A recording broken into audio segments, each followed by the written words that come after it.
Hi, I'm Sissy Sue. And I'm Sissy Bob. And we're the Hillbilly Pepper Gals. All day. Oh, yes sir, buddy boy. How you doing today? Good. Sissy, how are you? It's been a while since we did a little video. I mean, we've been putting them on, but yeah, we haven't actually created one. I was out in the woods. Yes, you were. And I missed her, folks. I had to take care of them chicken and then goats. Phew, that was a lot of work. Yeah, Sissy had a little throwdown with one of the goats. Yeah, the goat attacked my hand. I mean, out of the blue. They're miniatures, people. Sissy's a miniature, but they're more miniature than her. But anyway, they all lived. Everything was good. She did a really good job, and she learned what it is to be a homesteader. I learned it's a lot of work because, you know what, they're hungry, and they don't want to wait till 10:30, 11 o'clock in the afternoon.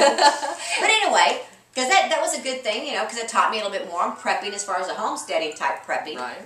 But today we're going to be talking about another prepping. Another prepper prepping? Because that's what preppers do, they prep. Today we're going to talk about the oldest prepper. Some of the oldest preppers. Okay, Sissy? And the reason we're going to talk about it is because, you know, this is mainly for people who are not prepping, who have thought about it or thinking about it, but just aren't sure because there's a lot of controversy going on with it. Yeah. It is. Yeah. And, you know, especially with them new shows, you know. Right, and you don't have to be a gun-toting, gas mask-wearing individual. I don't. You don't have to. You can if you want to. I was going to say, you have told me that 5 years ago. But the way it's portrayed, I'm just saying the way it's portrayed sometimes on TV. You're right, Sissy. Yeah, you're right. Right. But we ain't quite that crazy. Right. And you know, there's a lot of people out there right now, they got great videos on prepping, but the thing about prepping is that people think it's a new conception that happens. Is that the word? Concept, not concept. Well, that was part of it too. That was before that. Right. But it was. Oh my God, I'm blushing. So, but it's not a new concept, folks. It's been around for a long time. A really long time. A long time, folks. It's been around. Tell us how long, Sissy. Before Christ. Before Christ. Before Christ. Oh, yeah. Oh, yeah. Okay, gotcha. Yeah, we're talking Old Testament. That's thousands of years old. And you know what, folks? A lot of people don't know this, but there are preppers in the Bible. Really? Yeah. Okay. Tell me and more. I'm going to tell you, we're going to talk about Noah. Oh, yeah. Noah built the ark, and Noah was old when he started building that ark. He was very old. It took a lot. Like 140, wasn't he? He was like almost 600 years old when he got onto the ark. Oh, yeah. Yeah. But Noah, keep in mind, folks, it took him a lot of years to make that ark. That's a good point, Sissy. And I'm sure the people in his community were like, look at him. What is he doing? He must be crazy. Mm-hmm. I'm sure they were. Did it stop Noah? No. Noah said, you know what? God told me to do this, and he's going to do it. He was preparing himself and his family. And you know what? It took so long to build that ark, Sissy. I bet you he had a little burnout in between there, too. Oh, I'm sure But he kept right on going. I'm sure it did. And I'm sure that the people had a heyday. I bet they had songs about him. I'm sure every 10 years they were going, where's the flood, Noah? You know, because like people go, well, you doing all this prepping for all these years. Where's the emergency? Exactly. Well, guess what, folks? When the time came, the situation happened, and Noah was prepared. Yes. Because God had also told, put enough food in there and to store for your family and for the animals that you're bringing onto the ark. Yeah. And then, everybody, if you know the Bible, then you know what happened. Exactly. There came a flood. Yeah. But that wasn't then after that came another prepper. Thanks to Noah, we still have goats. That's right.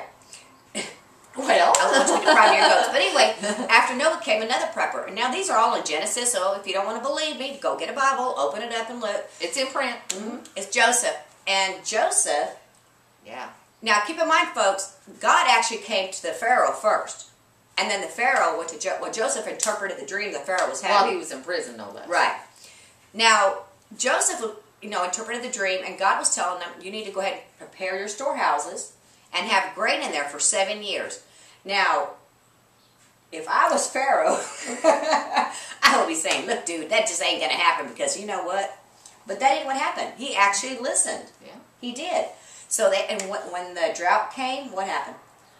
The drought came, they had 7 years of grains in the stores, and people were coming from near and far. Sissy going, can I have some of that wheat? Can I have some of that wheat? That's right. They were prepared, folks. And you know what? Joseph said, yeah, you can have some of that wheat. Give me some of them cattle.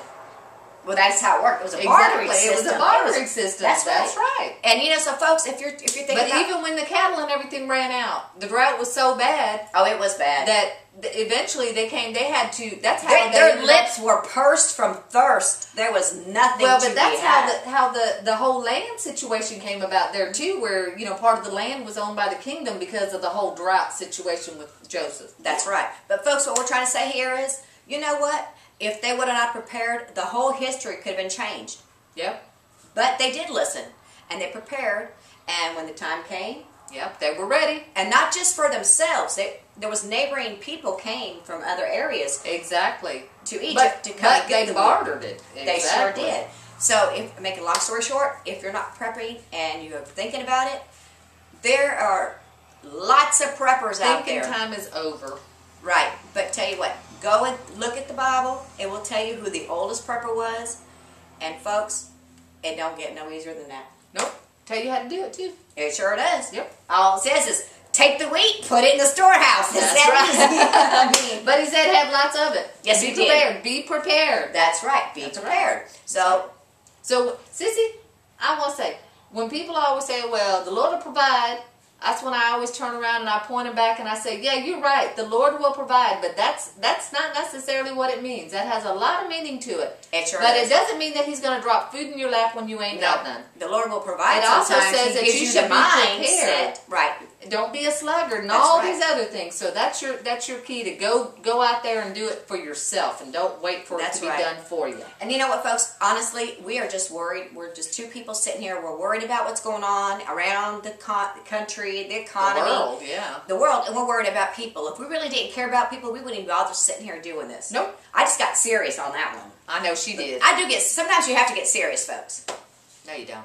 Yeah, we do. Okay. Okay, we did. Anyway, it's over.